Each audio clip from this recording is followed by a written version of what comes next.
I mentioned the TANTO from MOTONE Customs in last week's channel roundup. Now, I didn't realise it at the time, but they already had a limited number in stock.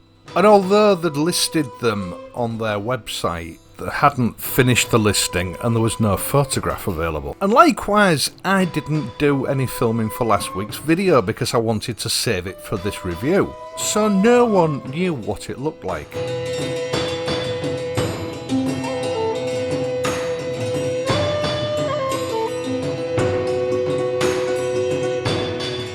So imagine my surprise when Sam at Motone informed me that a number of them sold after I'd mentioned them on the video. That means that people had bought them not really knowing what they look like, which has to be testament to Motone's reputation for quality and design expertise.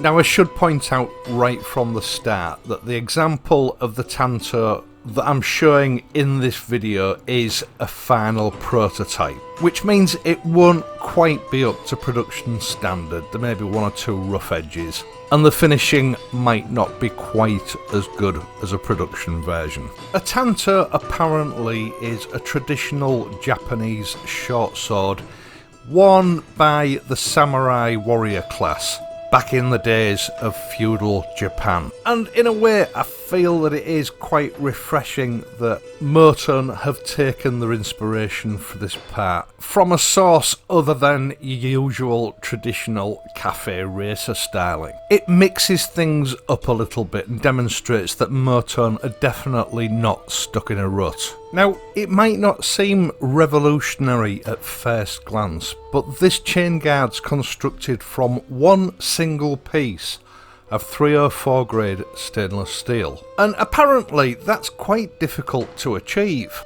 Since Motone brought this to my attention, I've had a look at a few chain guards that I have laying about in the garage, both the original Triumph ones and one or two custom ones that I have, and sure enough, they're all made from at least two pieces of steel, which have to be welded together to complete the component. As a biker, this is not something you really consider as being relevant, but Motone have employed a multi-stage pressing process in order to achieve a component made from one single piece of stainless steel. Something it would appear that most manufacturers avoid in order to keep manufacturing costs down. Part of what I suppose keeps Motone ahead of the competition.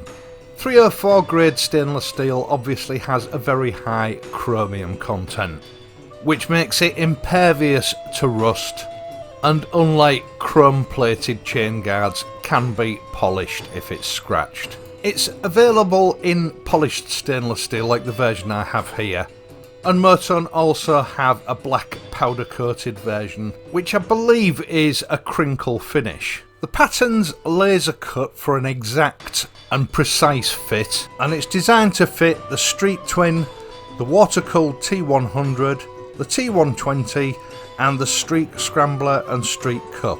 It might fit some of the other Bonneville models, but that's not clear at the moment. It has a pared down sporty look to it, a sort of a minimalist appeal.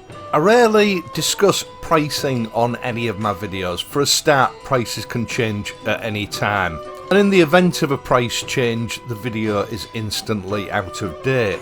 Not to mention, I would probably get loads of comments telling me that I got the price wrong. But what I will say is that despite the extra care taken over the manufacturer of this chain guard, the multi-stage pressing as opposed to a quick cut and shut job, I am pleasantly surprised by the current price, which was well below what Triumph charge for their optional extra chain guard, which in itself is nowhere near the same quality of materials or manufacture. Motone rarely put a foot wrong, and I think this is just another example of what is likely to become a very popular custom part for the Triumph Bonneville twins. Another string added to their bow and yet another worthy addition to their already bulging stock shelves. Obviously, I'll leave a link to the Tanto in the video description down below for those that are interested. But it's only fair for me to say that the initial batch was only a small one, and as I said at the beginning of this video, some of those have already gone. Once again, thank you so much for watching this video and taking the time to support my channel. I really do appreciate your time. I will of course be back on Friday, so until then, please ride safely, and I'll see you soon.